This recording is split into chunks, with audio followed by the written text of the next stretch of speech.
Okay, this is the part 3 of section 2.2 on sketching the graph of a polynomial function. So we are going to start out with an example, and we're going to talk about the steps that you need to take every time you're asked to sketch a graph of a function. So this is example, let's see, where did I leave off? The last one I did was example 6, so we'll call this example 7. And we're given f of x equals 3x to the 4th minus 4x to the 3rd. And so the first thing you want to do, and I'm going to create, let's see, I'm going to do a couple of different things. I'm going to get my coordinate plane ready to go and sketch out the axes.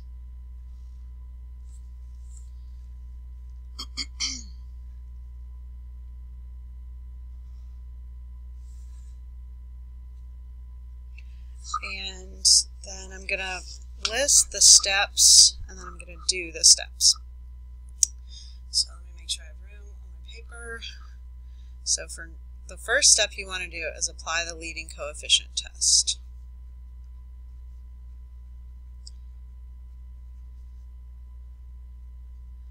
And if you remember about that, that means to take a look at what the leading coefficient is. And in this case it's positive, so it's positive and the degree is even. So you know that this curve is going to be going up and up.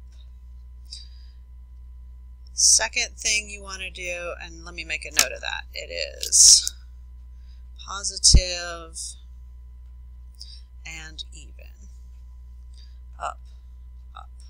Up to the left, up to the right. Okay, the next thing you want to do is to find the zeros.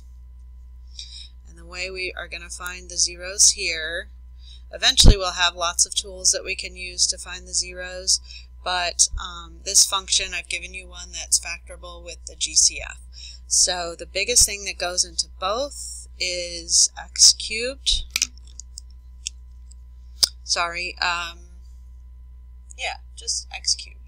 So I'm going to factor out an x cubed, and what's left is 3x minus 4.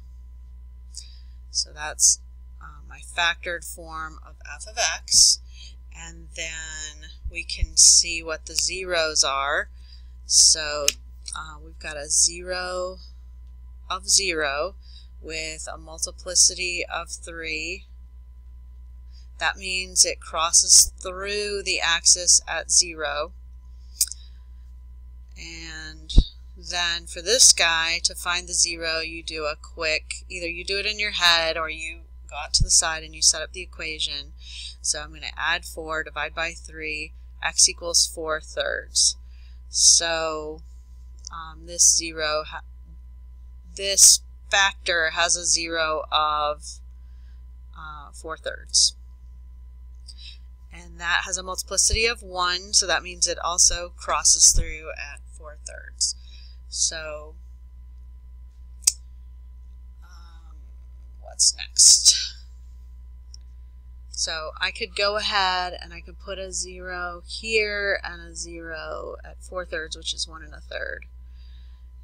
And then in order to do the rest, I need to plot a few additional points. So without a graphing calculator,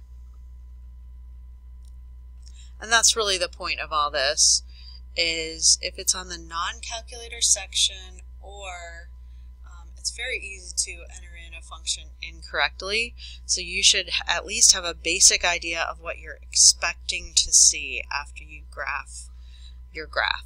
So when I say plot a few additional points, that means for you to make a mini table of values, plug in a couple of x's and a couple of y's and see what you get. So I don't need to plug in 0 or 1 1/3, but I might be curious what this is, say at -1. How far up does it go? How steep is it? At +1. And yeah, so let me just plug those in. At -1, my function is 3 times -1 to the 4th minus 4 times -1 to the 3rd. So that's 3 minus 4 times -1, so that's -4, so 3 plus 4. So at -1, this function is up at 7. And at +1, right in between these two, plug it in. 3 times 1 to the 4th is 3 minus 4, so that's at -1. So 1, -1 is a point. So here we can go ahead and sketch our curve. And I know I've got to be back up here at x equals 1 1/3. So I need to be either turning it around at 1 or, you know, somewhere in between here. And then, you know what, I want to see how steep this is, so let me go ahead and plug in 2 as well. So when I plug 2 into my function, 2 to the 4th is 48. No, 2 to the 4th is 16. 3 times 16 is 48. Minus 4 times 2 to the 3rd is 8, so minus 32. 48 minus 32 is 16. So at 2, it's all the way up at 16. So it's going to go up very steeply. So now I've got this thing that opens up to the left, up to the right. My zeros are in the right place. I plotted a couple of extra points. And now I am finished with my graph. So let's try another one and see how it goes.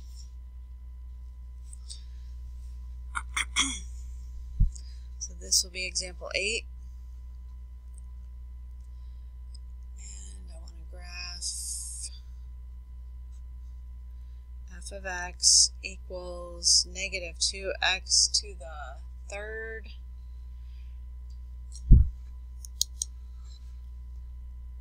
plus 6x squared minus 9/2 x. Okay, so I'm going to follow the same process. If you feel like you understand this really well and want to fast forward, that's up to you. So my visual people usually like this, and then the ones who are just more algebra people are like, oh my god, kill me now. More graphs. But I can guarantee you will have some of these on the non-calculator portion of your next test. So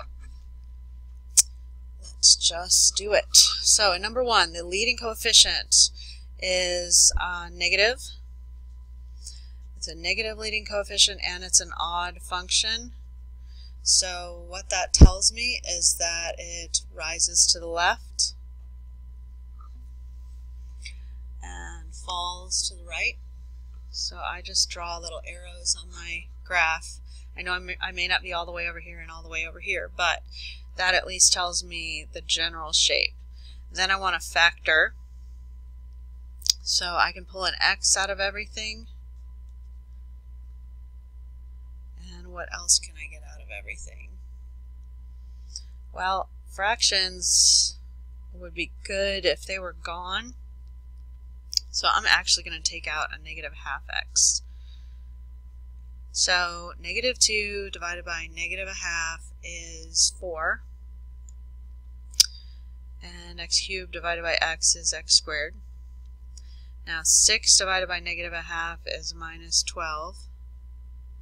And then -9/2 divided by -1/2 is 9. And so, lo and behold, I appear to have a perfect square trinomial. So we need to factor this thing, and if you don't notice, you have a perfect square here and a perfect square here, and the square root of this is 2x, the square root of this is 3. 2x times 3 is 6x, doubled is 12x, and then I can make it negative. If you don't notice that, then you're going to want to factor that using the AC method.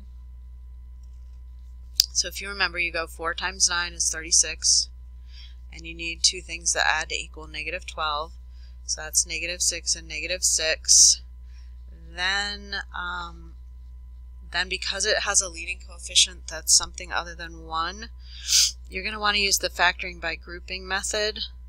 So let me go ahead and do that. I'm going to split this negative 12 into minus 6x and minus 6x. And then I'm going to factor the first two. And the GCF is 2x times 2x minus 3. Then I'm going to factor the second two, and the GCF is negative 3, and I end up with 2x minus 3. So that tells me the factored form of this is 2x minus 3 times 2x minus 3, or 2x minus 3 squared. Okay, so negative half x times 2x minus 3 squared. So we see that we have 3 zeros.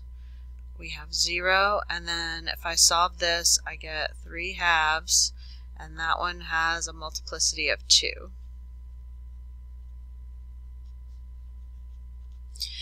So since it's even, that means you're going to have, it's going to not cross the axis at that point. So I think I'm ready to plot a couple of extra zeros. So let me do a little table of values here. And I'm going to plug in negative 1, 1, and 2. And I get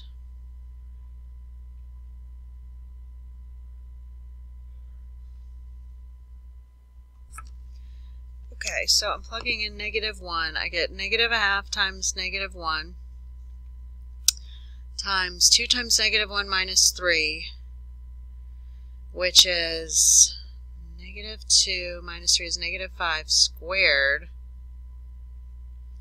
So I've got, this is 25. This makes it negative 25. This makes it positive 12 and a half. So at negative 1, I'm up pretty high at positive 12 and a half. I'm actually off my graph. Then at positive 1, 2 times 1 minus 3 is negative 1. Squared is positive 1.